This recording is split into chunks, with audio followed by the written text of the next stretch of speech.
Okay, thank you so much for your attention. Hello and welcome, everyone. This is Sangar, a PhD candidate in linguistics at SUE. Uh, Either it's morning, afternoon, or evening.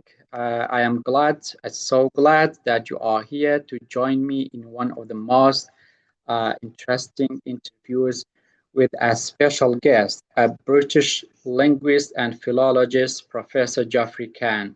Professor Geoffrey Khan, if you can hear me, hello and welcome. Well, thank you very much. Yes. And thank you for inviting me, Sangar.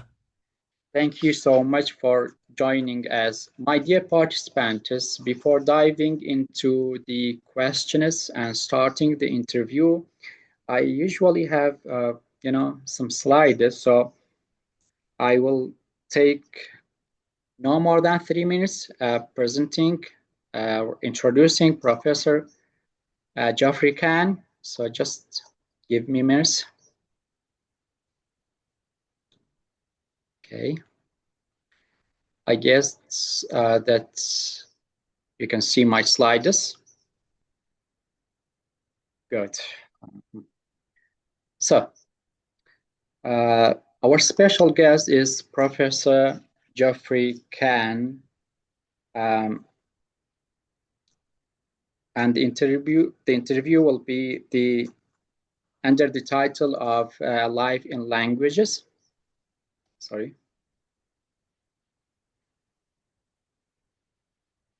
Okay. Professor Geoffrey Alan Khan, he was born in February 1958. He is a reduced professor of Hebrew at the University of Cambridge since 2012. Um, he has been professor of Hebrew language at the University of Cambridge, as I said, that since 2012, and uh, he earned his PhD at the School of Oriental African Studies at the University of London. His first career as a researcher was on a project called the Gainzer project. That was some manuscripts that found in Cairo, if I'm not wrong. Uh, Professor Khan published more than 20 academic books. What you are looking the screen, these are only some of them. See, uh, the one in the middle is, I think, is the recent one with Dr. Masoud Mohammad Rad, a Kurdish linguist. And by the way, you might have an interview with him in the few next months. Professor Khan publishes over 200 academic articles on Semitic languages and linguistics. If you just give me a second, I will upload a file that contains a list of his published articles. Yes, you can look at the chat box, download this file, look at this file. You may have um, found what you are looking for. So let me stop the screen. Okay, good. Professor Khan, once again, thank you so much for joining us. Thank you so much for your time.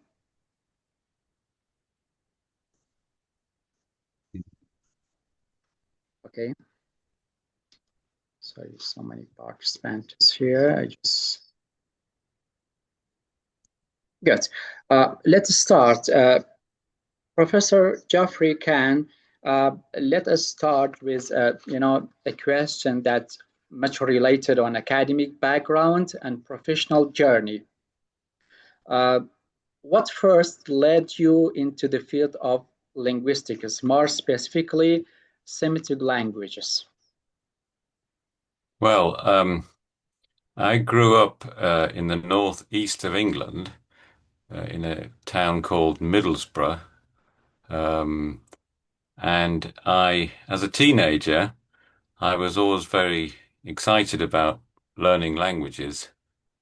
I became very excited about the languages which I was taught at school. Like French was the first foreign language I was taught. Then I did a couple of other languages of Europe, Italian and Latin. Um, but as a in England, you at the age of 16, I should explain, you have to make a very difficult choice at school because you have to decide which subjects you want to specialize in for your final school exams called A levels. And you really have to choose only three or maximum four A levels. So I was under a lot of pressure from my family and also from various teachers to go into a professional career, which was very clear and secure, in particular medicine, because my family, my father and uncle were both medics. So I considered doing this, but I realized my heart was not in studying medicine or sciences. Although I could see the practical advantage of doing that from in terms of professional security. I think my heart was passionate about languages, so I followed my heart rather than my head, which, by the way, now that I'm retiring actually now. I'm the end of my career now. I realized was the right decision. Although at the beginning, for many years as a younger scholar, basically through school, university, and the early years of my career when I didn't have a secure job for many years, I thought I'd made the wrong decision. But now I know I made the right decision, not because I was, I was doubtful about what I was interested in when I was younger, but I was passionate about. But I realized this is what you have to do as a young person. You have to follow your heart, and so that's what I did. So my heart was very much in languages. So, but why did I go into Semitic languages? Why didn't I go and study French? Because of course the issue is I did A levels in the end. At 18, I did French, Italian, and Latin. So why didn't I go on to do, I don't know, a degree in French? Well, I remember how that I felt that when I was a teenager, I was always looking at grammars of other languages, and I remember finding a book called Teach Yourself Arabic, and I got extremely excited about this. I got very excited, first of all, about the script, and then about the language itself, which was, I mean, I forget how old it was, probably 16 or 15 or so. I mean, I got very excited about the fact that this language was very, very different from any language I've ever learned before.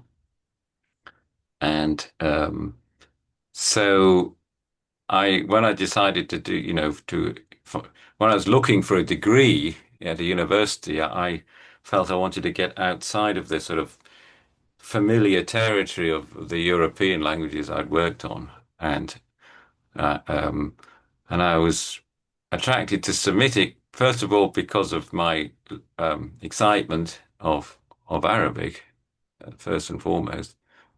Now you might ask, why did I get excited in Arabic and not say Chinese? Yeah, that was a part of question, That right? I'm not so clear about. Um, Possibly because I found that uh, there was something very attractive about Arabic. Um, there may have been, I've often asked myself this question actually, there may have been something subconscious, the fact that I knew that I myself, my origins, as it were, my genetic origins were partially in the Middle East. Although it, I mean, the point is I didn't really feel that very strong connection. I wasn't driven consciously by a sense of I'm trying to seek my heritage. Actually, not at all. I felt I had very passionate just about learning languages. But perhaps there was subconscious knowledge about the fact that I had some connection with the Middle East. And I didn't actually have any family any active family connection. It was very much, I grew up with my mother actually, because my parents separated when I was very young. So I grew up with my English mother and my English grandmother. So I didn't have any real contact with any family in Middle East or Southeast Asia. My father grew up in Mumbai, Bombay, and but yeah. So perhaps there was something subconscious there. But I think I really just felt I wanted to get outside of Europe, as it were, in my intellectual world. And then I found that why didn't I just do Arabic?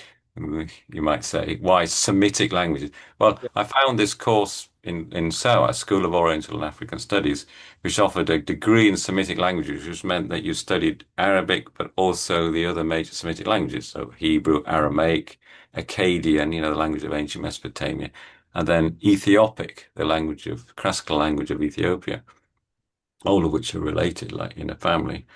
And I found that very attractive.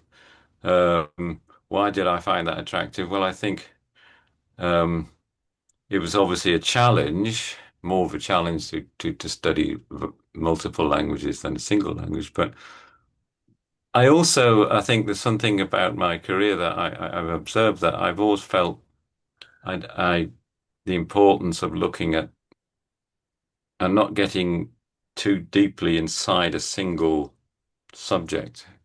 It's important to always have I always felt I wanted to try to bridge different subjects, different languages in the case of this degree. Um, and this has been my feeling throughout my career, the importance of bridging. Why that is the case, I'm, I'm undergoing some kind of like sort of, introspection now about quite what's my motivations behind this. I don't know. I mean, perhaps because I'm a mixed race person. I mean, I'm a man of the world genetically, and Mhm. I find that this is how I like to operate. I like to try to build bridges, and so I think that's part of my motivation to doing that degree in Semitic languages. So I know there are lots of other questions, so I won't go any further. But I'm happy to keep talking about this general theme. So, mm, Okay. Good. That was amazing. So, Professor Khan, looking back, which projects or discoveries have had the most personal or professional significance to you? yeah, I mean, it's definitely my work with Neo-Aramaic dialects. Sorry, I'm okay. This is fine. Um, so the um, I mean, I don't know if you know. I mean, my career, I did a degree in classical Semitic languages. Indeed, yes. That means, classical Arabic, classical Hebrew, classical Aramaic. And I researched, had a postdoc, did a PhD in classical Semitic syntax, and then I did a postdoc on a manuscript collection, Yes. which is essentially pre-modern Arabic, Hebrew, Aramaic.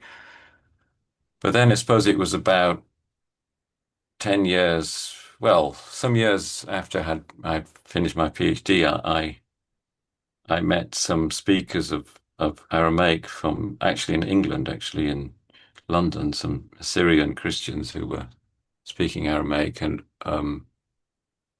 I just got incredibly excited by the fact that there were um, people who still spoke Aramaic, um, and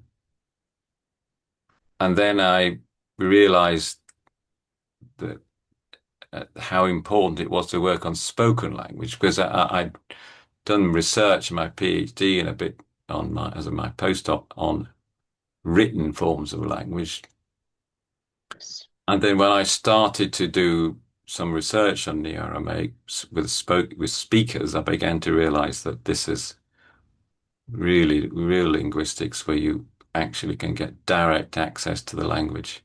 Um, and then but I know I discovered many other things. I mean, I found that I was working with people directly and interacting with people, and I found that very uplifting rather than just sitting in a library looking at a book. And then I realized that I was dealing with endangered languages because the Neo-Aramaic dialects, I mean, Neo-Aramaic, very briefly for those who don't know, is an ancient Semitic language which was spoken. We have very early records. It goes all the way back to about 1000 BC. We have inscriptions of Aramaic, and it was spoken across the Middle East until the Arab conquests, where Arabic began to take over a lot of the Aramaic speaking communities. But then it survived in a few islands in northern Iraq, north southeastern Turkey and Syria, and some parts of western Iran. Mainly, well, essentially in the minority groups, Christians and Jews were speaking this. So in the sort of the KRG region, there were Christian and Jewish communities until modern times speaking Aramaic. Now, the Jews all went left in the 1950s, or most of them left, but Christians, there are still a Christian community. So, but since the Aramaic is such an ancient language, it's spoken these Aramaic dialects are direct continuations of Aramaic that was spoken in the northern Mesopotamian, the KRG region in antiquity. So, and this because of this and very great antiquity of the language, there are multiple dialects. There, 150 dialects, or roughly, and but a large proportion of those are endangered. That is to say, because of the various displacements, upheavals, wars, etc. In the Middle East over the last 100 years or so, a lot of the speakers have dispersed around the world, and therefore their dialects are endangered. And so when I first met the Syrian Christians, I became very conscious of this fact, and I realized that a linguist can do a lot beyond purely studying language as an academic discipline, as it were, pushing back frontiers of knowledge. But you can also contribute to humanity and helping others in a way which is sometimes one. I mean, it's interesting because it went back to the time when I was a 16-year-old and people saying to me, why don't you want to be a doctor? You can help others, help them, concretely. And it was sometimes being studying language or linguistics was somehow regarded as a bit of a self-indulgent kind of interest. But I realized that when I started working with speakers who are speaking these endangered languages, people who are often refugees, who've been displaced, who are losing their culture, losing their language. Their language is the heart of their culture. These people had undergone a trauma, and the trauma was partly, caused by displacement, physical displacement, that they lost their homes, for example. But another half of their trauma was the actual loss or incipient or threat, the loss of their language and culture, and crucially their language, which is, say, the heart of their culture. So I realized that, a linguist can do a lot to um, help reduce the trauma of these, of a traumatized refugees. So I was was very moved by that, and I was attracted to that dimension of the work of working with a spoken endangered languages. So that's really that element, that side of my research has always been, I think, has been the most moving and closest to my heart, actually. Uh, Good. Professor Khan, how has your view, your perspective of language and its role in society changes over the years through your academic work. Yeah, I mean, I think that connects very much what I've been saying that um, when I was first learning languages, I perhaps didn't. I regarded it as quite a sort of an academic subject, I suppose, not without any social or human dimensions. Yes, I indeed. was really just in my, I suppose, as a teenager, it was a bit very much in my mind, looking at grammars and enjoying reading. Um, then, as a student, when I was learning classical languages and some linguistic theory, again, it was very much an enclosed academic discipline. Um, but as I was saying, when I started working on the endangered Neo-Aramaic dialects, I realized there was far more to it than just a academic curiosity or academic sort of discovery. That had this human dimension, and I think that so, and I became very conscious of the importance of, from a purely sort of, let's say, research point of view. I mean, of becoming of being aware of more holistic aspects of language. That it means to say not simply some kind of internal theoretical system of a language, but how the language functions, how the language is used by speakers. And I realize that those dimensions are very important to understand how language, for me to describe in detail the Neo-Aramaic dialects. Um, yeah, and I also became very conscious of the need to document endangered language. Document means a deep, very detailed description. I mean, when I was a student, actually, I remember that I got quite excited about some aspects of theoretical linguistics, in particularly generative linguistics. I mean, and most other students around me who were interested in linguistics got very excited about generative linguistics. Um, but over the years, certainly since I started working on the description of the Aramaic, I realized the most important thing to do for a linguist to do is to describe an endangered language. Because once the language has disappeared, we've lost a large and very important corpus of empirical data, which is important for understanding human language, from a research point of view, as well as all these sort of human sort of aspects to working with endangered languages.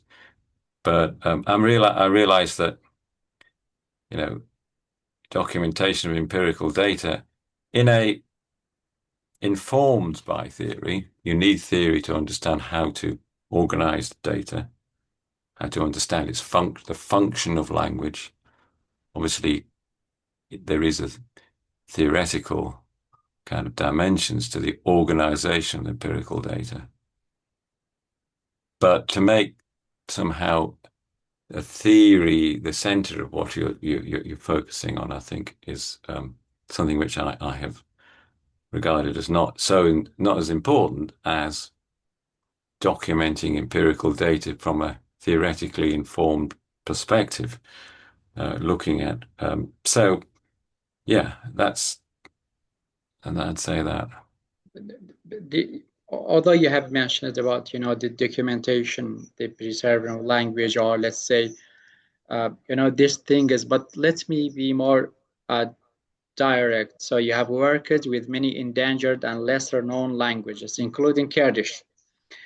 So the question is that what drives your passion for documenting them? Well, I mean, at first I have to say I very much enjoy making working on spoken languages. Of course, one of the issues is that, of course, I'm often, when you work on these many multiple dialects, you often find new things all the time. You're finding new things, in fact. So there's a certain excitement about discovery, which all human beings like, and all academics certainly like to make discoveries, sometimes very small discoveries, but small details which probably mean nothing to most people in the world. But for me, a little particle here or a little vowel there, instead of the other vowel, well, I got very excited about it. So discovery is certainly one of the things, which of course is, these discoveries are far more real with working with these spoken languages because, they are, in most cases, or many cases, they haven't been worked on by anybody before. I mean, spoken endangered language documentation is still quite a marginal field in linguistics, unfortunately. I mean, most students of linguistics, or let's say scholars of linguistics, are either working on more theoretically oriented sort of work, um, or they are working on more classical philological sort of subjects. I mean, there's an increasing interest in cross-linguistic typology and things like that. But I think, yeah, so it's the discovery is one thing, but also, I think working with people, I have to say, is very important. Uh, but then, uh, in the Aramaic, you have this dimension of bridging, contact, which I tried to explain earlier, was, I think, very close to my heart. I think, it's crucially important in all dimensions of our how we lead our lives to be open to bridging between other human beings, and in the case of linguists, other languages. And therefore, when you, because from a purely academic point of view, this is really, you have to be open to understanding, have some knowledge of the languages in contact with another language. In my case, Neo-Aramaic, I realized quite soon that to really understand, get the full picture of understanding Neo-Aramaic, you have to understand, study the languages in contact. So I became interested in the Iranian languages, Kurdish being the primarily important language. Uh, Also Gorani, which is an earlier Iranian language in the region. And these were very important for understanding a lot of the way Neo-Aramaic is developed. And of course, there's a lot of lexicon, Kurdish lexicon in Neo-Aramaic dialects. Now, I'm by no means a specialist in Kurdish. I've got Gorani. And that's why I have, particularly over the last sort of 10 years or so, I've done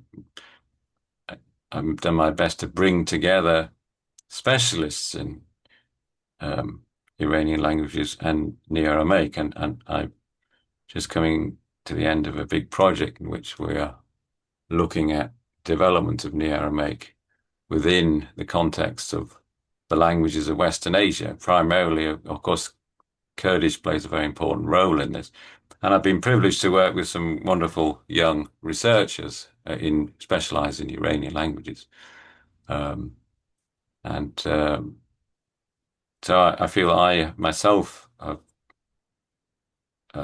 learned a lot about Neo-Aramaic through looking at these languages in contact with it. But that's from a purely academic point of view. But again, I've always felt there's more to studying language than academic research. There's also the human dimension. And um, I found that looking at the um, relations between, say, Kurdish and Neo-Aramaic. Um, and by the way, I should explain that when you're doing language documentation, it's more than simply purely grammar. there are two other dimensions. There's also lexicon, of course. So documentation means compiling as full a lexicon, a dictionary, if you like, as possible, but also the creation of a text corpus. Now, of course, most spoken Neo-Aramaic dialects have no written literature. And of course, this applies to the vast majority of the spoken languages in the world. They have no written literature. So it's important to create a literature and it create by creating a text corpus, which is a very, very long, time-consuming job. Um, you know, it's not like, you were just working on a language which already has a literature. And when you start getting then those dimensions of linguistic culture, you're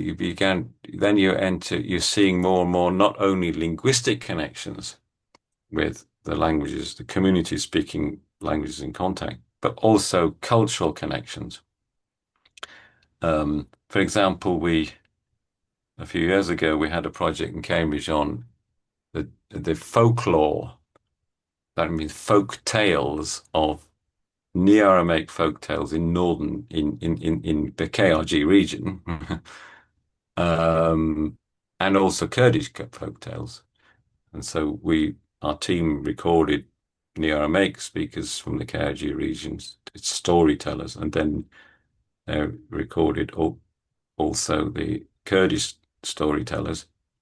And we found that the folk tales often were very similar. In fact, basically the same story very often,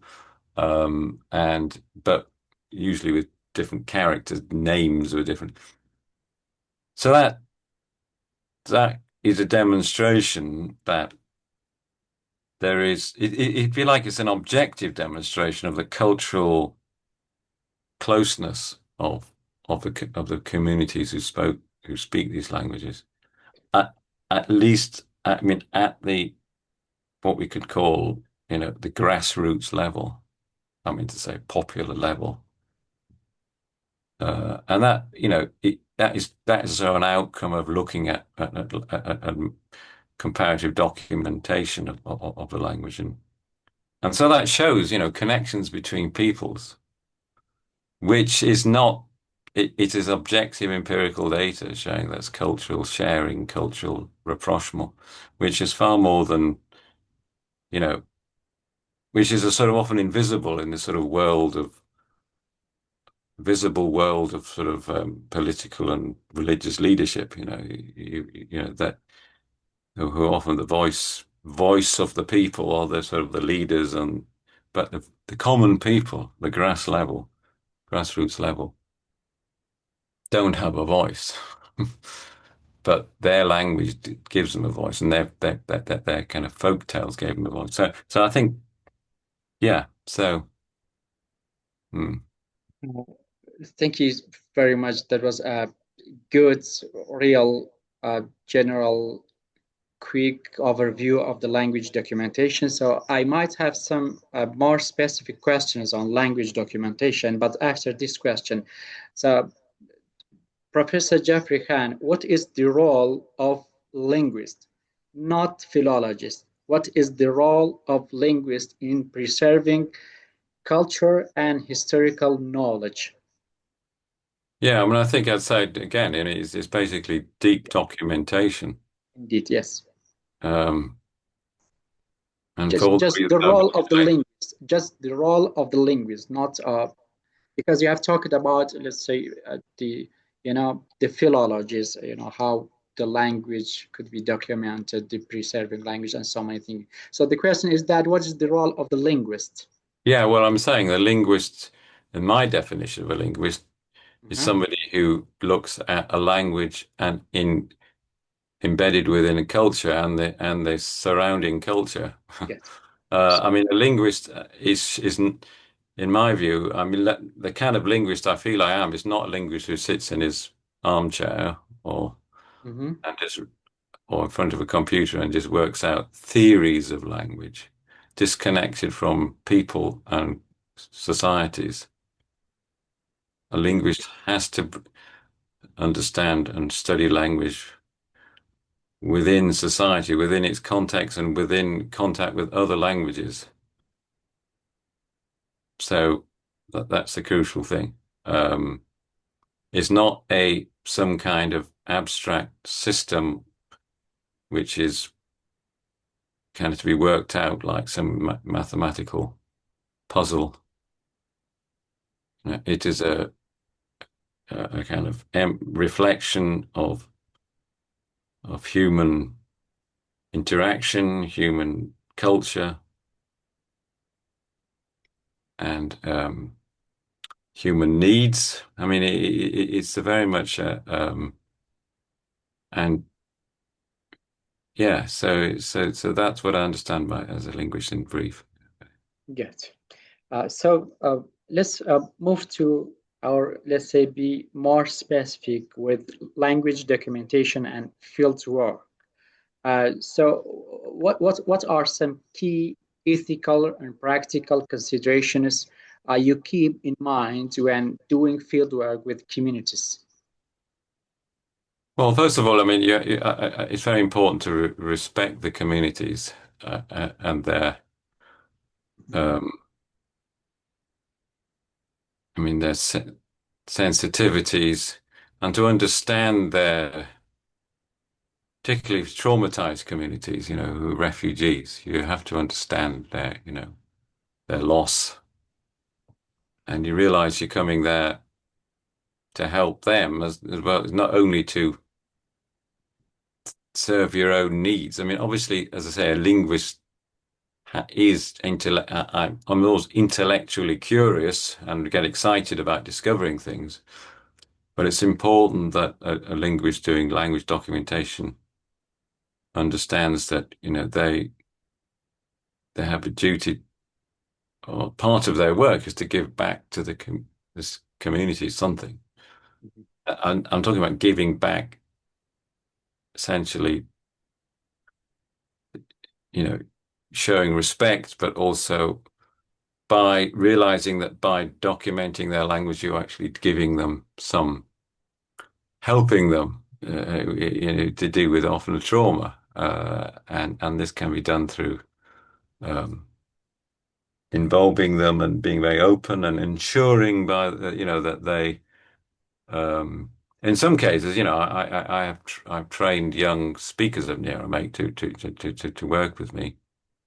Um, for example, involving them in the research, working with communities, but also when you publish work, make sure that it's accessible, open access. Now, of course, when I first started, open access publishing was not really widespread at all. It didn't really exist actually. But now it's becoming more widespread, and I am now, any book I publish would be open access. In fact, I founded my own open access series in Cambridge for publishing, Cambridge Semitic Languages and Cultures, it's called.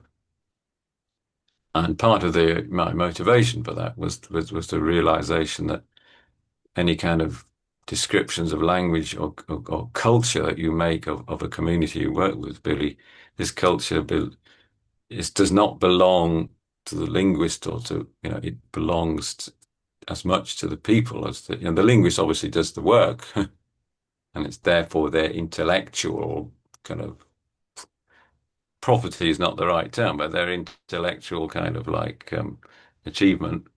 But it's also, it's the culture and the language of the people you work with. So it belongs to them.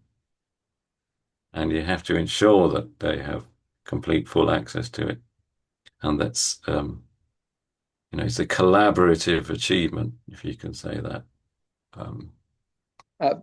well, that was really very good key ethical and practical considerations. But I think Professor Khan, Professor Khan, this is for simple, ordinary communities. What about politically unstable regions? I mean, what are some biggest challenges in documenting language? Right. Yeah. I mean, you think about the KRG or youth. Yeah, for example, Yeah. the Well, RG. I mean, I've worked in various regions. I mean, I've done a lot. My first work with Nina was in the so-called diaspora, like Mhm. mainly the Syrian communities in various parts of Europe, North America, and Australia. But then more recent, then I traveled then into well, Middle East, Caucasus, and KRG, probably the areas I worked on most. And yeah, so you do have challenges. I So, mean, you have linguistic, yeah, you have challenges of various sorts. Um, I mean, one of the I mean, I did work in the Caucasus before I started working in the KRG region, but I mean, the Caucasus, I was very conscious of the poverty of the communities. Um, and that was, but they were very, very welcoming of me when I visited them. But also Um, I mean, I felt that most people understood what I was doing. Of course, there's always the issue about people not fully understanding what I'm doing, and of course, if somebody from outside, a foreigner, is just turning up saying want to interview somebody.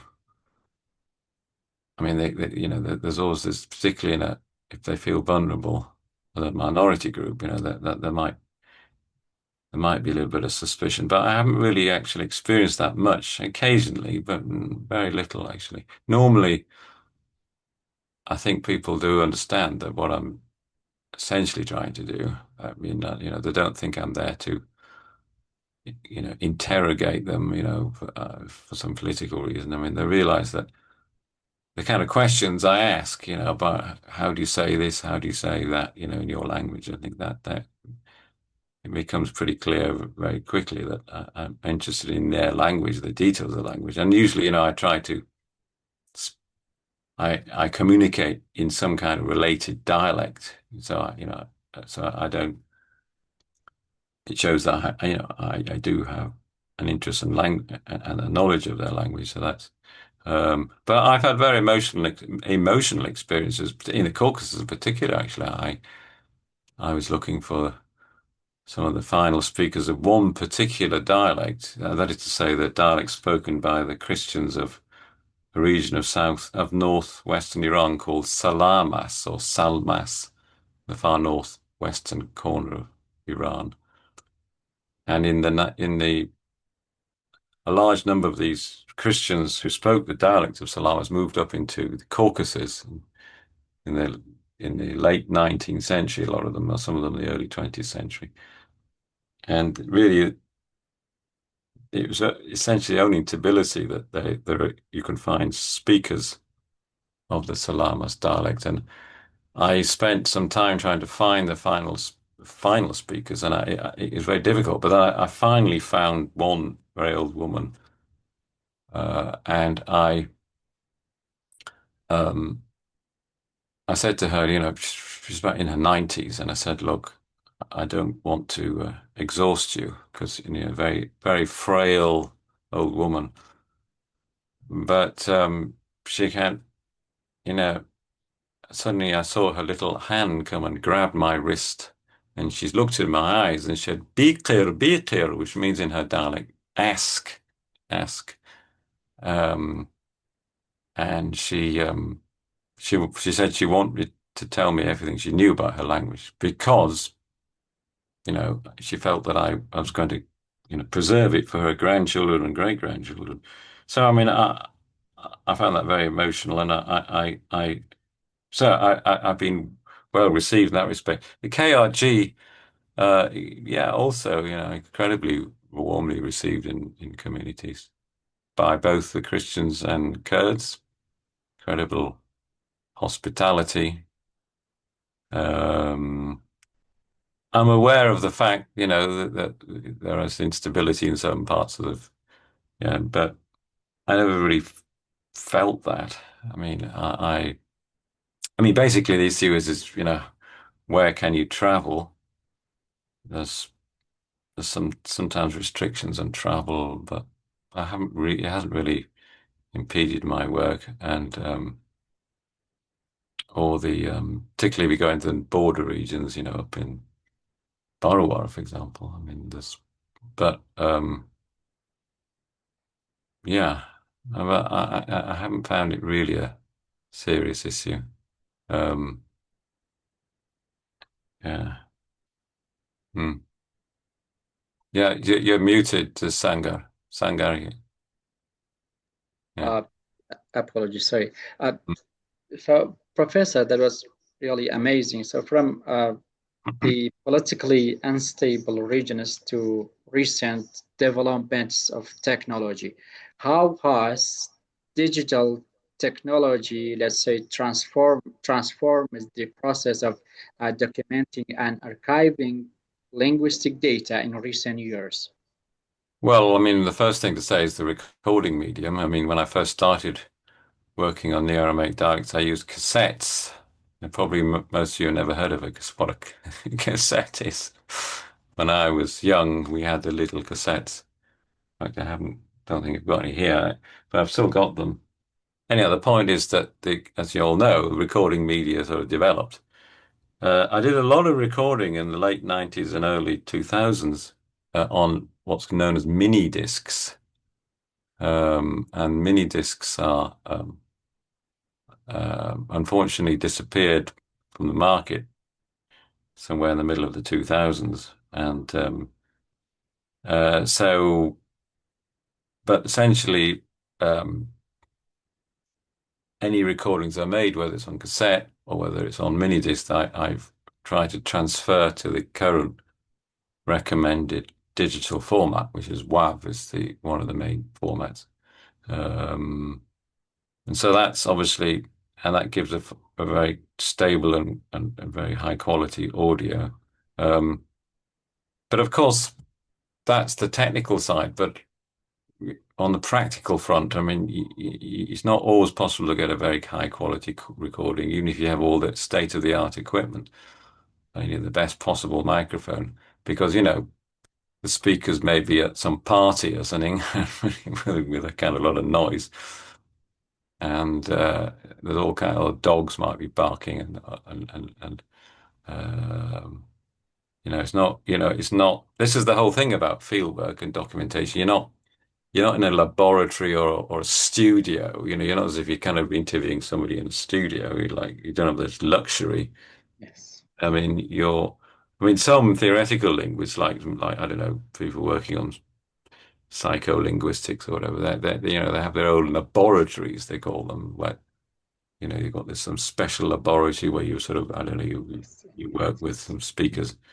But my laboratories of like villages and where surrounded by people and barking dogs and food on cooking and people, I know, talking over each other, shouting at each other. That is my laboratory, so the best possible recording equipment is not good. Well, I mean, well, you can actually nowadays digital technology, of course, you can remove certain parts of an audio kind of recording, but then, of course, the other sort of technology, of course, is the way you can archive data, but also uh, you know collate data, recoverability of data from various databases. I, you know, I have to say, of course, I'm not at my age. I'm not completely sort of don't have the expertise in all the latest technology. I'm very privileged to work with some brilliant postdocs who are far more savvy than me or folk, you know, about the latest developments in technology. And so I feel that, I do learn from them. But I I suppose I'd say in general though that, you, and of course nowadays everybody's talking about AI. And in fact, you have these models like this speech recognition kind of software or AI, which actually is, there have been preliminary work on AI speech recognition of Neo-Aramaic. as there has been for other spoken languages of the region. Um, but you still need the human being to really to work on to gather the data first and foremost. I mean, I'd say that, yeah, I mean, I think field work in the ways I've been describing is a crucially important component of language documentation and therefore a crucially important role of a linguist. There are some linguists, I have to say, who feel that field work is not for them. It's just for somebody, some assistant to do. And the real work is analysis in some sort of intelligent theoretical way. Uh, but I feel very passionate about the fact that a true linguist is a linguist who does field work and interacts directly with the speakers of the language. And and it's very takes a lot of time and it's very difficult. A lot of challenges. It's not you don't simply um, it's not like I mean, generative linguists believe that, you can just ask some of these sort of grammatical acceptability questions, and they usually ask to other students of linguistics or linguistic professors of a different, speaking a different language, say, is it grammatical to say this, speaking to another linguistic professor or something? But I suppose that can be regarded as a kind of field work, but my own experience is that that's not at all a natural. You don't have any access to a natural language in that way. It's um, real field work is working with people who are not linguists, crucially, and working with people who use a language spontaneously. In fact, it's probably dangerous to ask a question, an acceptability question at all of anybody, but particularly of a linguist. Um, but I mean, I always tell people, my students, the story that some years ago, when I was doing a field work on one particular dialect, I was trying to establish the use of imperative verbal forms. And in Neo-Aramaic, there are singular and plural imperatives according to whether your addressee is one person or group. And I said to this man, in your language, how do you say open the window? And he said, oh, panjara ke pluchla. I mean, open the window. You notice there's a Kurdish loan there. And ake, by the way, is also the Kurdish sort of definite article. But then I said, okay, right, if you and another man, two, three group, open the window, how do you say that in your language? He said, in my village, you don't need more than one man to open a window. So we do not impossible in our language. I said, well, look, just imagine. No, no, no, no, not possible. Then I thought, okay, that's very funny. But then I thought, well, actually, there's more to it than that, actually. What he's saying is he's never heard anybody in any real life situation, somebody use in that particular construction, open the window, in that particular social context or real life environmental context. He's never heard that the verbal form used. In other words, he's speaking from experience. So Yeah. that does have actually theoretical implications.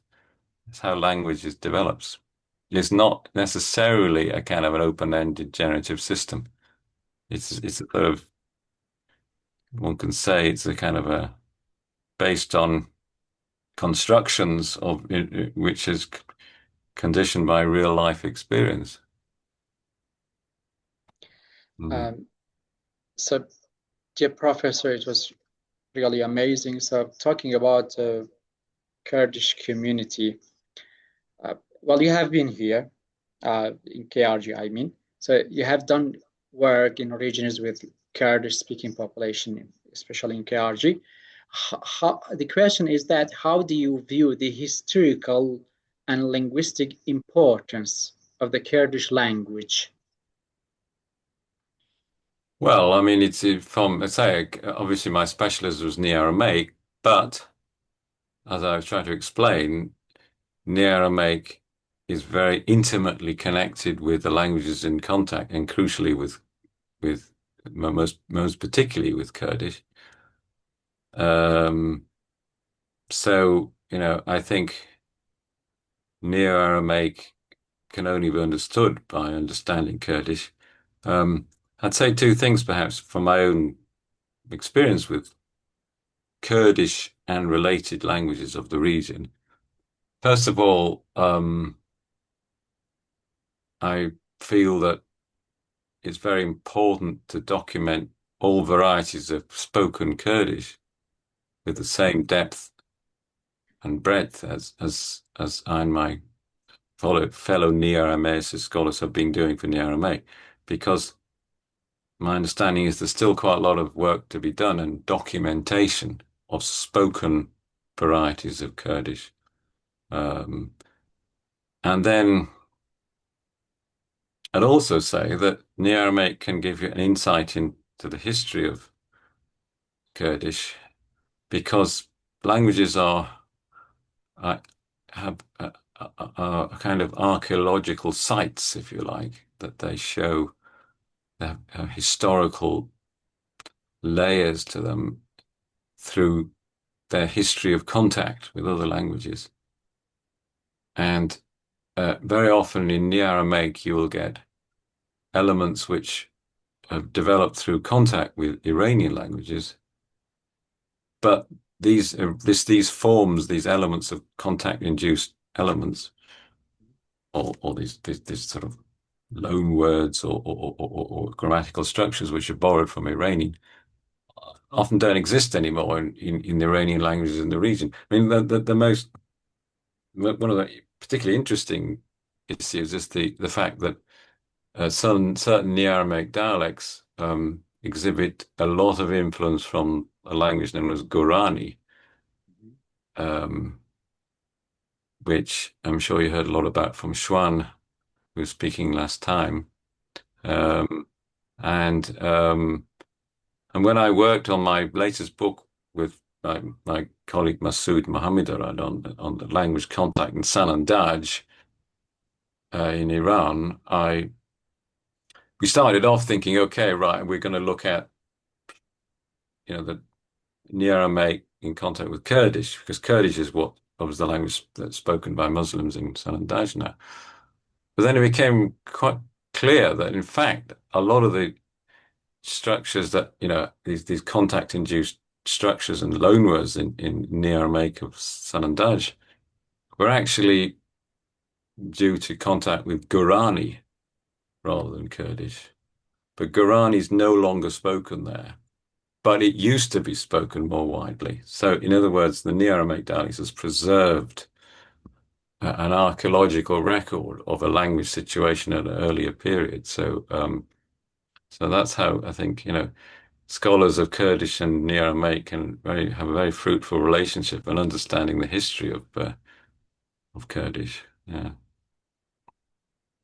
Uh, Talking about your recent work with Dr. Masoud Mohammedirad, so what is your assessment of the current state of Kurdish language research and documentation? Your Well, assessment. yeah, I mean, I'd say I'm not primarily expert in Kurdish, but from my understanding from interacting with my Kurdish colleagues, uh, as I say, I still think there's a need for more deep documentation of spoken varieties. That's what I'd think. Um, of course, it's possible. I mean, my impression is that perhaps there isn't quite such regional diversity across of Kurdish, perhaps as there is in the Aramaic, but there is still a lot of diversity, and I don't think, as far as I know, it hasn't really been fully documented, and so that is definitely important. Mhm. So So, this is Ratum, yeah, but Kurdish linguistics, I think. do you see Kurdish as underrepresented in academic linguistics? So, if so, What should be done to change that? Yeah, well, I mean, for several years I've been trying to encourage or trying to find a way to establish Kurdish studies in my university in Cambridge, because I feel it is a neglected subject in the in universities in Europe. I mean, it's taught occasionally, like in France, and I think there's one position in Exeter in England, but specifically a post on Kurdish language, or let's say linguistic post, somebody working for a teacher and a researcher in Kurdish language studies, which means, by the way, all the things I've been talking about, not theoretical linguistics specifically, but Indeed, really yes. working on language in the way I've been describing. That is something I feel would be wonderful to establish in Cambridge. But, you know, the University of Cambridge, I mean, I am part of the University of Cambridge, so I'm speaking for the University of Cambridge, and it is my great desire that such a post would be established. But in the current situation of funding, you cannot be established without any additional funding. So I've been trying various ways to raise money for such a post in Cambridge, but have so far not been successful. I mean, if there was a source of funding, I would certainly support it. The problem is, I mean, I've been doing trying this for several years, and I'm now on the point of retiring, so it's getting a little bit late now, but I'm still um, I would still support it as long as I could. But I need to find some source of funds. So it's Yes, not through lack of will to found a position in Kurdish linguistics. It's yeah, essentially a lack of funding at the moment. And I think that's an important distinction because, there are many universities who have got no, Kurdish is completely off their radar. They're just not interested. They probably know nothing about Kurdish studies, but in Cambridge, I am, and of course, I have a lot of wonderful postdocs at the moment whose contracts are now coming to an end and they need jobs. And yeah, it would be wonderful if they could get a job continuing, this what we've been doing in the field of Kurdish linguistics and contact with Neo-Aramaic, but particularly and specifically the research and teaching of Kurdish linguistics. If we could get funding, but I haven't succeeded. Right. So if you have any ideas, let me know. Yeah. yes, indeed. Professor Khan, in your view, in your perspective, uh, how important is it to support native Kurdish speaking linguists and researchers in contributing to Kurdish language studies? Just a quick answer. Well, very important for all the reasons I've been saying that, really to study a language, you have to um there has to be a bridging and you have to involve the native speakers. So native speakers, either the linguist is, if you like, external like I am, but this external linguist has to work with the the native speakers and involve them in a collaborative relationship. Just as the native speaker linguist, like a Kurdish linguist, has to collaborate with, non-native speakers in a sort of bridging relationship. And I think that is a crucially important way to proceed. So it works both ways. And um, but I don't know. It's just the feeling is the prioritization of resources. I feel that so much could be done for relatively little amounts of money in terms of establishing Kurdish linguistics, in universities. And I think in particular, taking an approach where I've tried to take over the years of seeing a language within its context, in its interaction with other languages, how languages bridge, how communities bridge. So it was incredibly important, not only for the development of study of Kurdish, but also for understanding and enhancing the societies in which Kurdish is spoken. Uh, Professor Khan, have you have you observed interesting cases of language contact between Kurdish and neighboring Semitic or Iranian languages? Any interesting cases?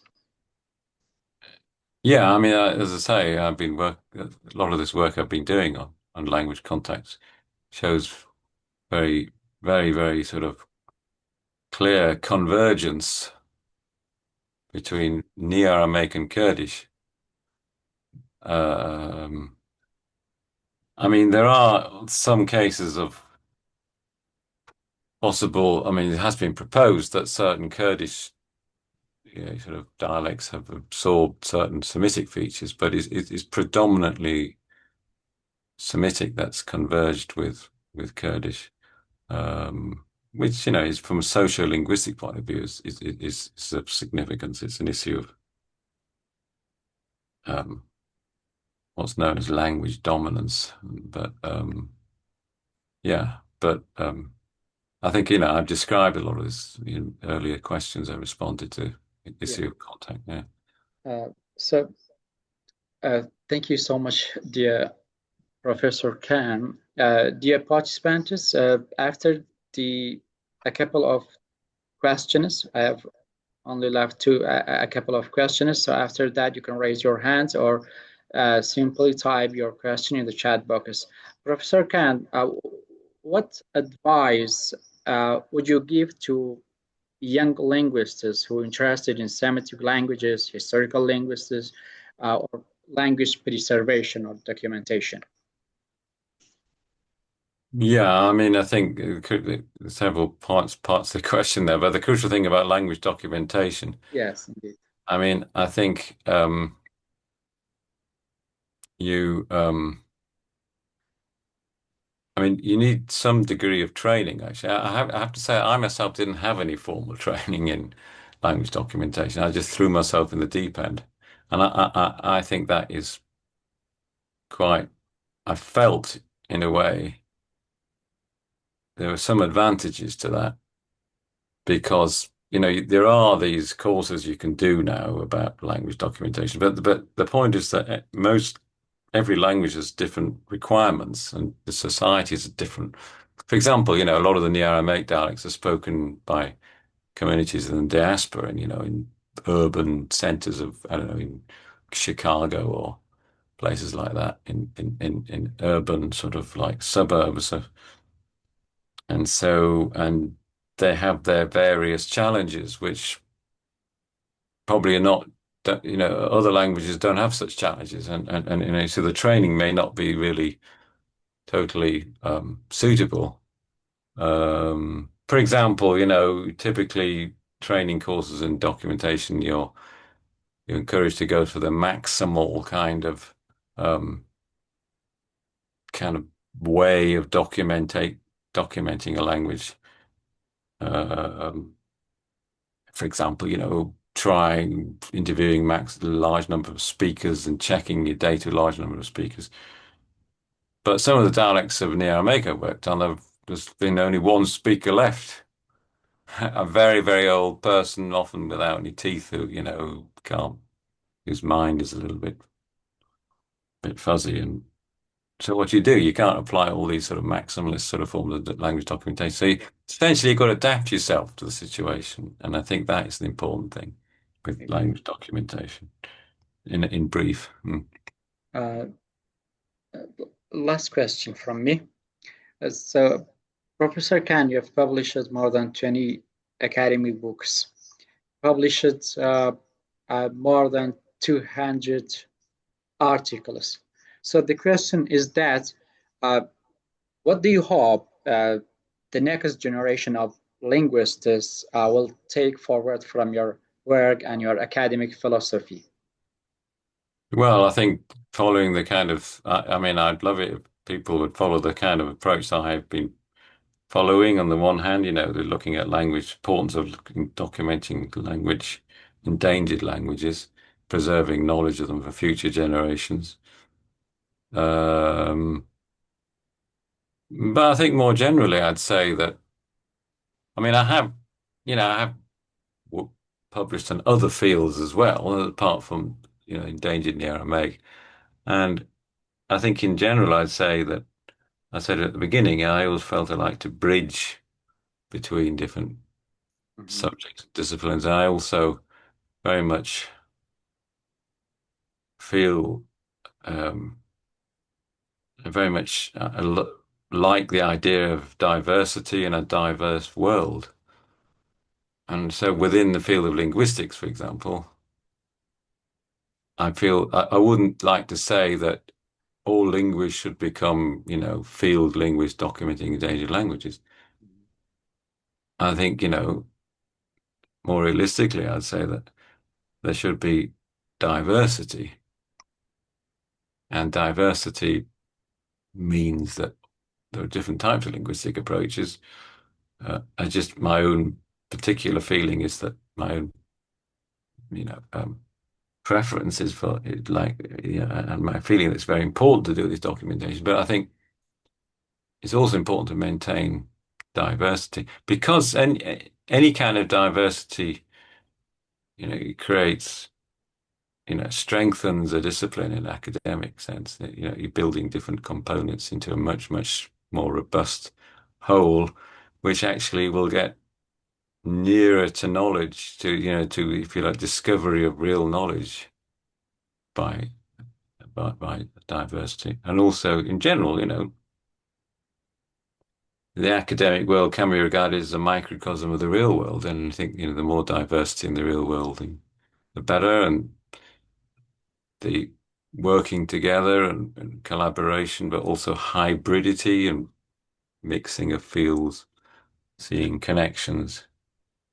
All of this is important, and not to really get too partisan and about particular specific approaches or specific languages, um, and not to get too nationalistic about particular languages and ethnically, you know, jingoistic about particular languages. You have to understand that language is a product of humanity, human beings. And to understand it, you need to understand human beings. And human beings have no political or ethnic boundaries in terms of their humanity. Uh, okay, thank you so much, dear Professor Khan. It was really an honor to have an interview with you, with your amazing experience and your encyclopedic answers. Thank you so much once again. So, dear participants, you can ask your questions either by raising your hands from the bottom um, uh, of the Zoom, or simply writing your questions from the, let's say, in the chat box. I think I have Jacob.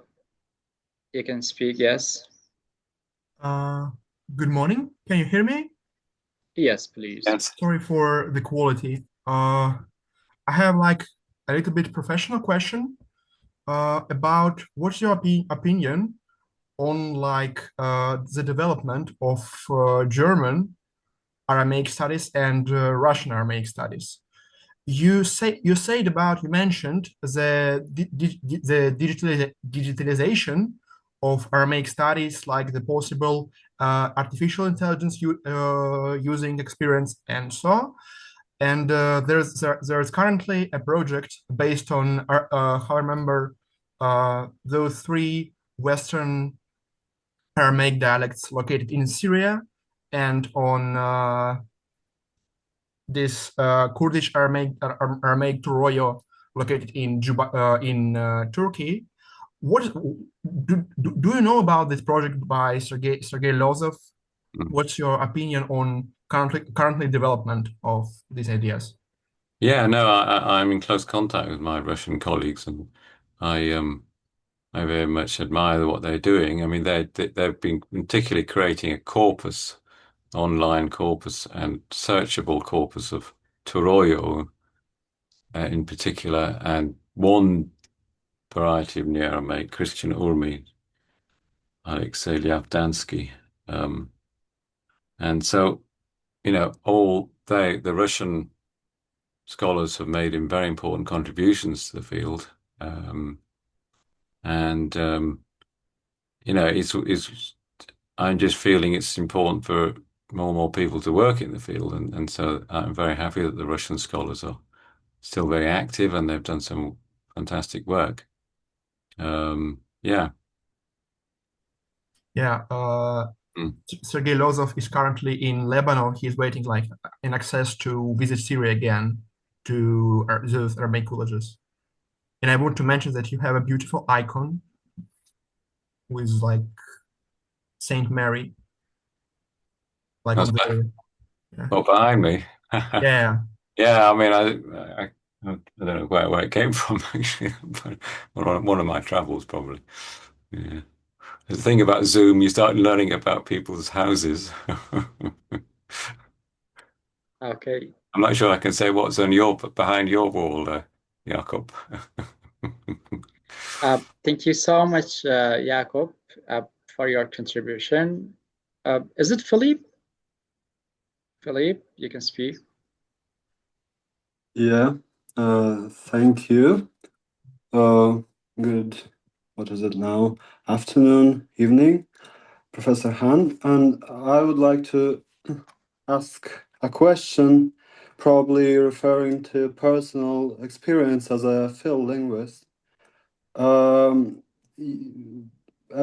you know, a field linguist that comes to a community may actually have a great impact on people who he has this kind of work with, who he works with actually, and this kind of impact because they get special attention from the members of the same community. And if it's a mixed society, from the members of other communities, so they acquire special status of some, maybe not always, I'm not certain about it, but they may acquire special status of people who contact with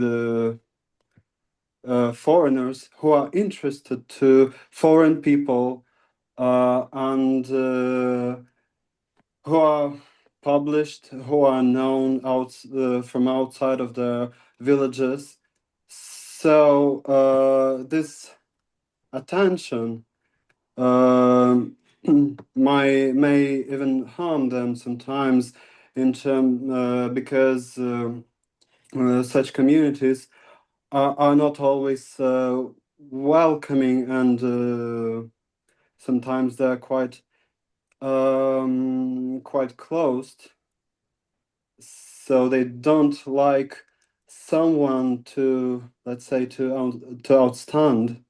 So have you ever encountered such a situation, and how did you avoid it? How did you cope with it?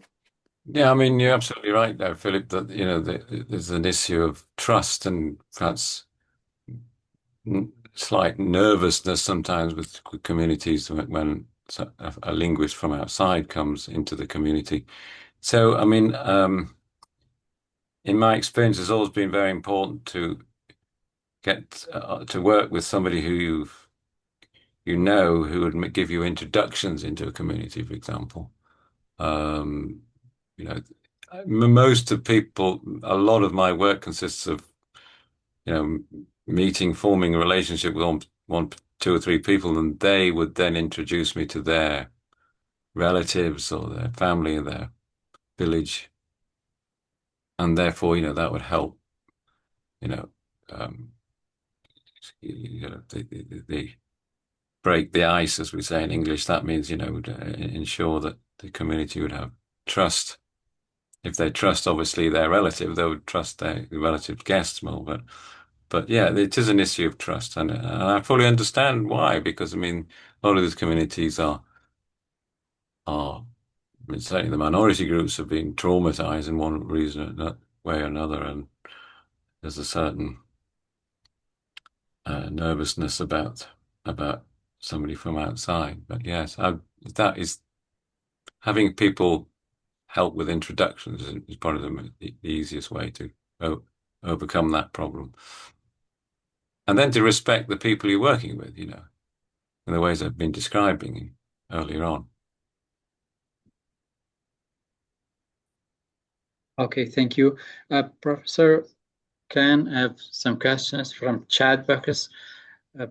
Professor Dr. Himdat says, thanks for the very informative interview. Do you think that Kurdish has influenced Neo-Aramaic more or the other around? Yeah, no, definitely Kurdish has had a greater impact on Neo-Aramaic than the reverse. And this somehow reflects the social relations between it was what's known as language dominance in that Neo-Aramaic is spoken by a minority group within a Kurdish majority, and obviously Neo-Aramaic is a minority without much political power, and this is always often what happens. Typically what happens in language context situation. There's a sort of more dominant language. So yes, but there are possibly some people believe that there are certain possible Aramaic sort of influences on Kurdish, possibly through conversion, because many Christians converted to Islam and then adopted Kurdish as their spoken language, and possibly. The second question from him says, having two different language families, Kurdish Indo-Iranian, while Neo-Arabic is Semitic, are the influences only restricted to lexical and or pronunciation level, or it goes to grammar as well? Yeah, no, certainly grammar, certainly syntax. Mm-hmm. You get a lot of syntactic structures in the Aramaic influenced by Iranian languages. And yeah, I mean, even possibly some aspects of morphology, or at least patterns of morphology, not actually morphemes themselves. But yeah, there's very deep, influence of Good. Iranian Yes, Aramaic. thank you so much. So the last question from someone who raised the hand. Please, you can speak. Hello, Professor. How are you doing? Hope you're doing well. May I ask you one question? How important is documenting Kurdish dialects for the future of the language? Yep. Yeah, well, as I say, I'm not an expert in Kurdish specifically, but from my, interaction with Kurdish linguists, and particularly my postdocs over the last few years who are working specifically on Kurdish linguistics, I'd say that, as I was saying earlier, that my impression is, there's still a lot to be done in detailed description of different spoken varieties of Kurdish, and this is important for, in general, understanding, all the aspects, all the details of Kurdish language. Because as I was saying earlier, it's important to understand the diversity of language. It also is possible. Again, I'm not speaking with any deep knowledge about this, but I mean, it's possible that this variety could get lost, with migrations, and so yes, it's important to document.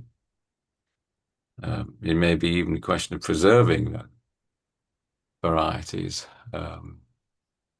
but documentation also means, as I said, not only grammar and lexicon, but also oral traditions, oral texts, folk tales, which clearly are endangered in many societies, as we are no longer, communities no longer sort of transmit this oral literature as much as they used to.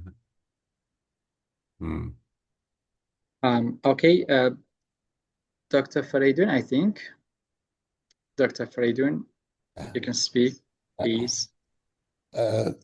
Dr. Khan, thank you for this beautiful presentation and talk. I'm not in linguistics at all. My profession is in my computers. We deal with lower level languages. We consider natural languages very high level. Inside the brain of the computer, everything has its own language. We call it micro language. And then you want to work on graphics, for example. We compile it in different way, create different syntaxes for you to use graphics, somebody else, something else. And here I'm coming to tell you what's my question. The machines that we have, our brains, all the same, like our computers, all the same. Then we have different languages, Kurdish, English, and all these languages. Seems like in the lower level, it looks to me, because I'm not a linguistic, so that's what I'm thinking about. Maybe at the lower level, they are all the same inside the brain. But outside, every culture, every group uses the language for their own life and for their communication. Here, my question comes to, can we use those words that exist in whether in the past or in the now as artifacts to discover the nature of their civilization, the nature of their history? And this question provoked by last time Dr. Schwan was giving a presentation here. Somebody provoked him, why we study linguistics. He said, at least we know our history. And that created this question for me. Can we use those words as an artifact, like the paleontologists, historians, archaeologists go find artifacts and describe the civilization, the nature of their life?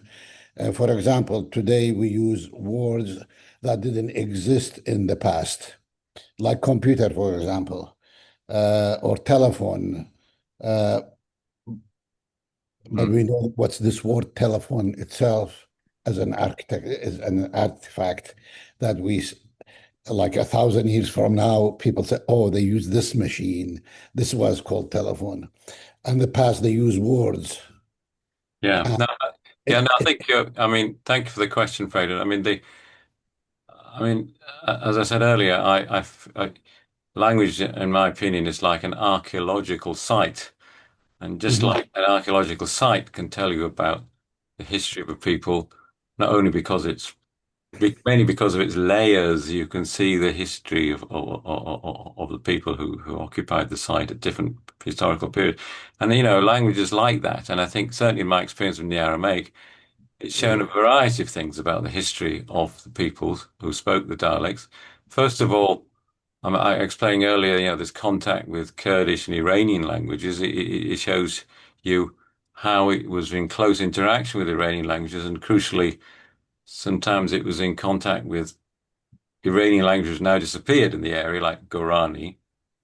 Then it shows you things like the very deep historical roots of Neo-Aramaic speakers, because it preserves not only interaction, records of interaction, say with Gorani a few centuries ago, but even more ancient than that, there are a lot of languages of ancient Mesopotamia, Akkadian, for example. There are a number of Akkadian words in Neo-Aramaic dialects.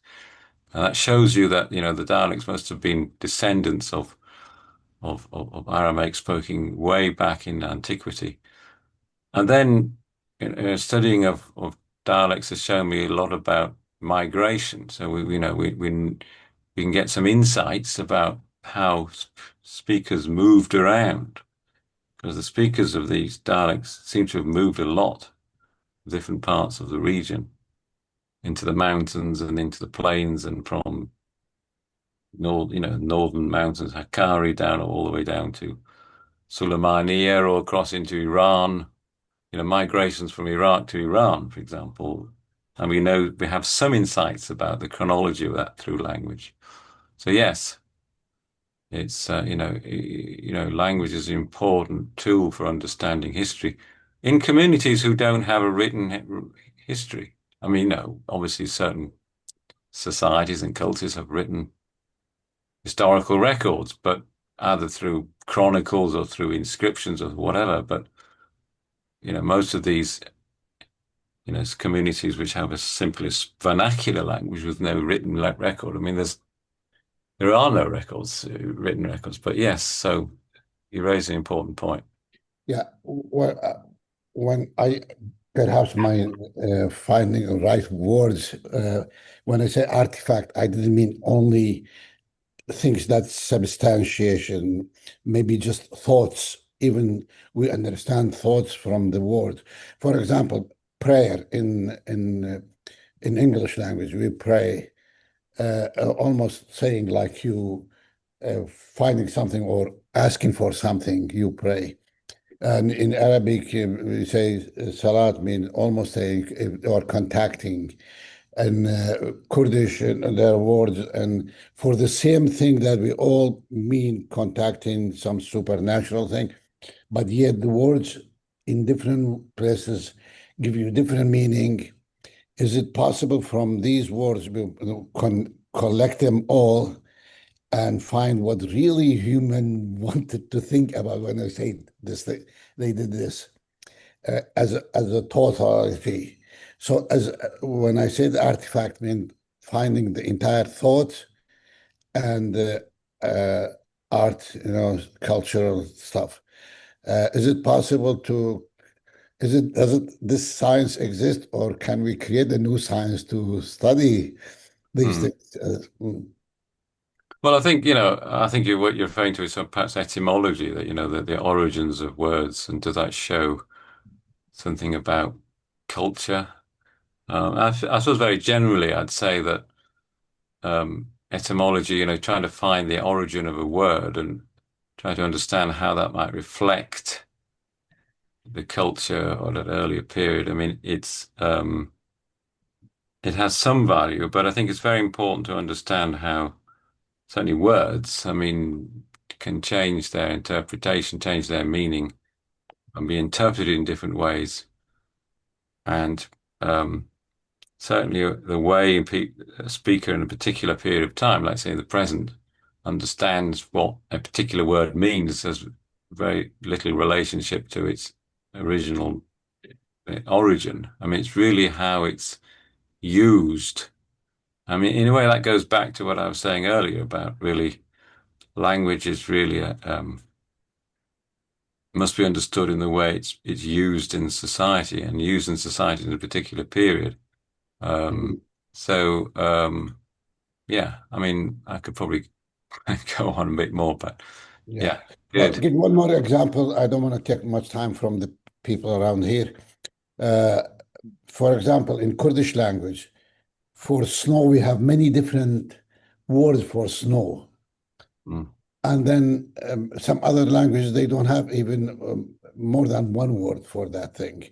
mm, Then you come from say, okay, every portion, every shape, every form of the snow has a different word for it. And then for the people over there who use these words, meant something real. They meant something completely different than what other words meant by the same snow. um, Is that kind of thing can can we study to shape of their life? yeah, Can well, we I think I'd connect that up with the general feeling of what I was saying earlier, that language very much develops through social interaction within the community and within the environment. yeah. As I said before, I mean, you have to understand not only social interaction, but also how social language community interacts with the environment, whether it's other communities or whether it is the physical environment. So I think that, this is a reflection of the environment. And by the way, I mean, in this world of, this field of endangered languages, often there is a correlation between endangerment of a language and endangerment of the environment in which it's spoken. For example, in if you get endangered sort of, I don't know, species, botanical species or endangered environment, rainforests being destroyed, for example, then that often endangers, it correlates with endangerment of the language, or climate change. So supposing that, we got the kind of the climate totally changed and there was no snow at all in the KRG, then perhaps, gradually these words for snow would get forgotten. So environment, I mean, that's the simple answer to the question. Yeah. Good. Thank you. Yeah.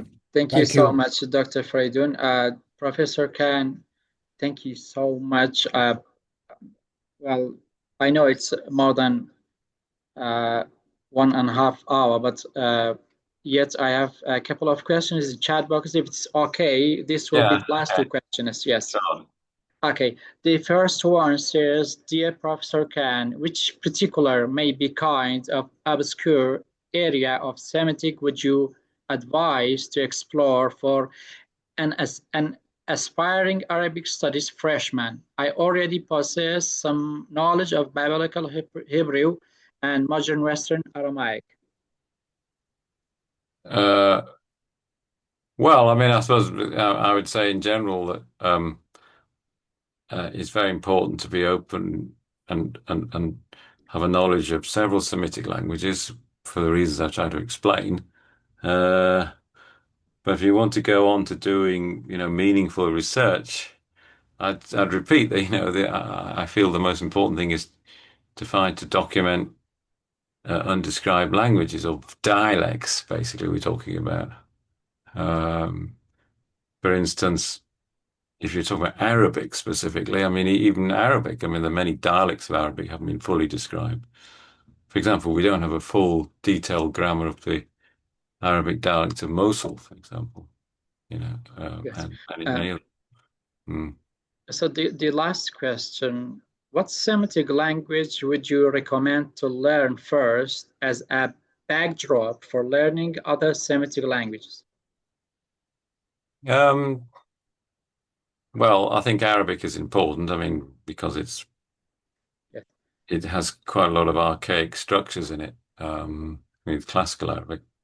But then the major languages, I would say certainly if you're interested in working in languages in, say, KRG region, Semitic. I mean, it's essentially Arabic, Aramaic, Hebrew, because Hebrew and Aramaic are very closely related. I mean, they are different quite in many ways, but rather than say Ethiopic, but also Akkadian, ancient, because that's the ancient language of the region. So several languages. Ethiopian Semitic is a somewhat different world, although obviously they're connected. So, Arabic, Akkadian, Hebrew, Aramaic, yeah. Okay. Once again, thank you so much, Professor Khan, for this amazing interview. Do you have anything as a final words, please? No, I think I'd just say that, I thank you very much for the opportunity to talk to you, and it helps me sort of formulate my thoughts as well when I'm asked these It was an honor. questions. It was an honor. Thank you so much again and again. And special thanks also for the linguists, academic researchers all over the world, the participants. I hope we meet again in the upcoming events in the next few weeks and months. So thank you so much. This is the end of the interview. Thank you for all of you. Take care. Thank you. Okay. Goodbye, everyone. Thank you. Bye.